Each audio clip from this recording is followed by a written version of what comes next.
Howdy Illuminator. This week is one of my favorite lessons, along with all of the other ones. But this is a really exciting one. We've talked about, and when joining, you've read about designing your life, actively being a co-creator of your life. That's what we talk about in here, right? That's what we're working towards. That's what we're doing. In last week's lesson, we learned about the power of the subconscious mind and our thoughts to create our reality. Not because it's magic, not because it's woo-woo, because it's actually data that we're inputting into the brain, and the brain, doing its job, is then finding that out in the world. The truth is, and stick with me, there's not a reality. There is, however many human beings are alive right now, realities. So billions of realities. There's not one set thing that is going on. It all goes through our filters, which come from all we've gone through, who we are, how we've grown up, what we've been taught, what we came in with, our DNA, our astrology, our doshas, our human design, whatever, all of the different modalities for self-understanding. It's going through those filters, and everyone has different filters. So there are some things that we might collectively agree on and then create. And then there are nuances and sometimes really big differences that happen with each individual person. That's going on anyway. You're creating your reality right now. You've been doing it your entire life. You just may not have been doing it consciously and proactively. So that's what we're talking about today. How to be conscious co-creators of our lives. In last week's episode, you learned that life isn't happening to you, it's happening through you. And if you kick it in the Lumitorium long enough, you'll learn it's happening for you, but happening through you, through all those filters, through the past, through your personalities, through your identity, through your highest self, all of those things. It's happening through you. Now, as we worked on last week, and as you're going to continue working on, you're eliminating the things you don't want, those old stories that were bullshit from the beginning, and there's no reason for you to continue them. You're replacing them with what you do want. And we're doing that in the mind, and we're going to continue that, but we're going to be bringing it out into the world as well. So our assignment this week is going to be a little bit different than the usual ones, because it's going to require a one-on-one session with you and I, so that we can really get our hands in deep, just like get shoulders in there. We're going to get into it deep, and it's a lot easier to do that as a dialogue. So you're going to find in the description below a way to set up your one-on-one with me, and I'll let you know how to prep for that as well. We're going to start, and go with me, with your favorite day, your boldly satisfying day. What an ideal day would look like for you in your boldly satisfying life. You can't get to a boldly satisfying life if you have no idea what it looks like.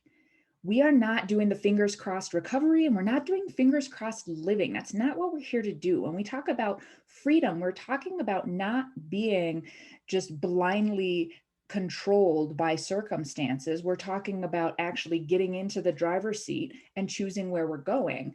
And this exercise is your map that you're going to create. You may be in a space where you have a lot of ideas of what you want your life to look like. You might already be living into some of those. You might be at a space where you've never thought about at all what life could look like for you. I know for me, I would never in a bazillion years guessed I'd be living this life I'm living right now. I didn't think I could. I didn't think I was capable. I sure didn't think I deserved it. I'm going to tell you that. It would not have occurred to me at one point to do this. So that's okay. If you're in that space, we'll work from there. I assure you, if you continue your time in the Illuminatorium, that's going to grow. If you continue your time with long-term sobriety, your actual capabilities are going to grow, your capacity and opportunities are going to grow, and you can always be revisiting this. So this is not like a map that then it's like, that's it. You got to live that life. That's your life now. So too bad if you change your mind.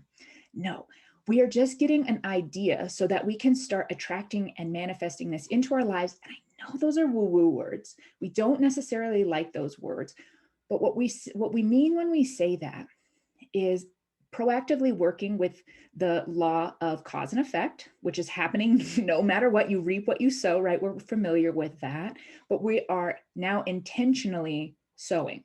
so that it comes back to us. And as we talked about last week, thoughts are energy, emotions are energy. We are inputting that data into our brain. Our brain is thus then finding it in the world, which then creates our reality. And we all have different realities based on the data that we have rocking in all of our filters and everything. So now we're talking about intentionally putting data in there so that we can then have that brought into our awareness so that the brain will find it out in the world. So that's what we're talking about. We're talking attracting it. And we're talking about actively being at a different frequency. So if I'm at a space where I'm like, oh, everything is terrible and life is hard and only bad things happen to me, like Eeyore, right? And then like his tail falls off all the time. Oh, he was my favorite when I was a kid. I was like, I feel you, Eeyore.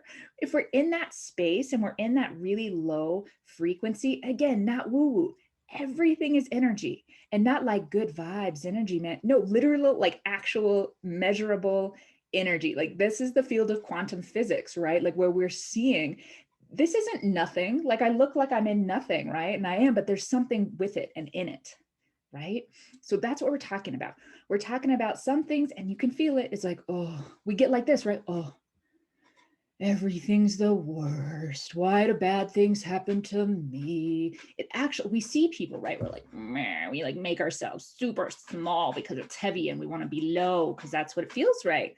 Right? You don't see somebody who's like, everything bad happens to me and oh, life is the worst, right? They're not up here, we're down here. Meh, the worst.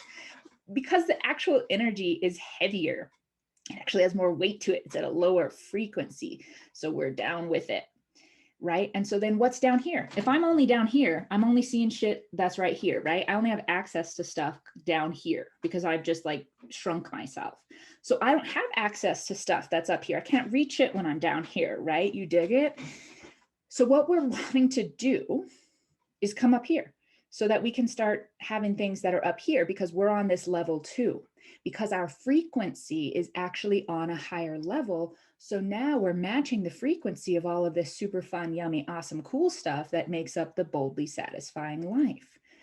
I know we haven't had a great relationship with this in the West because we're like facts and like I want to see it. And like we used to think germs didn't exist because we couldn't see them. So we're like, that's woo-woo nonsense.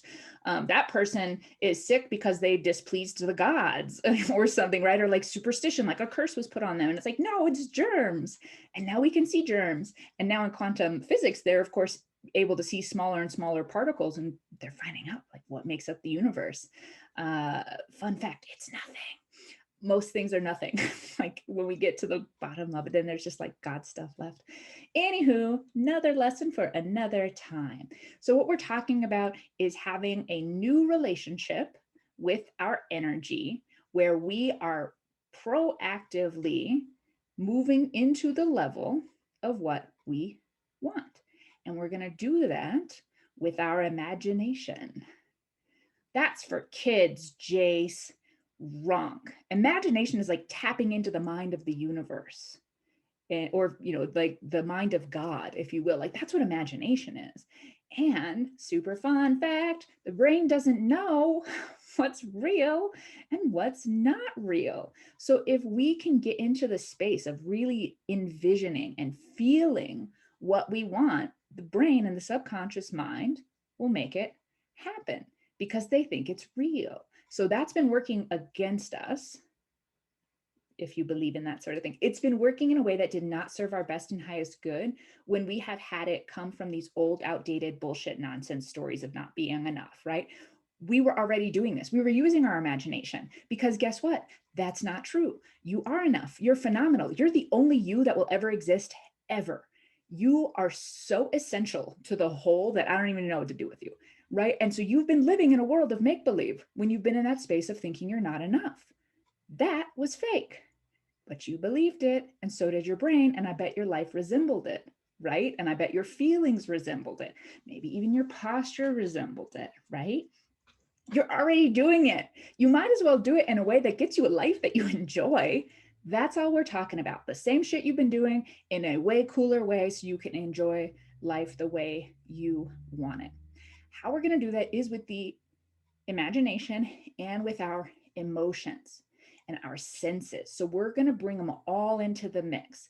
And if we think back to that negative subconscious programming, it didn't feel good, right? We felt it. It's like, ugh, I feel like I don't have any value. That had a physical feeling that went along with it, right? It wasn't just like a thought like, I have no value. I'm going to go bowling. That didn't happen. It resulted in us having a pretty unenjoyable life, right? It had feelings attached to it. So now we're going to do that intentionally, consciously, by bringing our imagination and our feelings and all of our senses into the mix to be conscious co-creators of our boldly satisfying lives. Are you excited yet? Or is it just me? Okay, maybe just me. That's okay. I have enough excitement for all of us. What we're going to be doing is we're going to be putting into words out of the mind and into the world and into emotions and the senses your most boldly satisfying day. You can start thinking about that. You can start jotting down ideas, and then we're going to do more of that together one-on-one. So I want you to come ready for our session with having put as much down about your boldly satisfying day as possible. And then I'm going to challenge you to go bigger, go deeper, and really flesh it out. Okay, so this is going to be a seemingly annoying process, but I don't say the devil is in the details. That's not true. The delish is in the details. The boldly satisfying life is in the details, in this and all ways.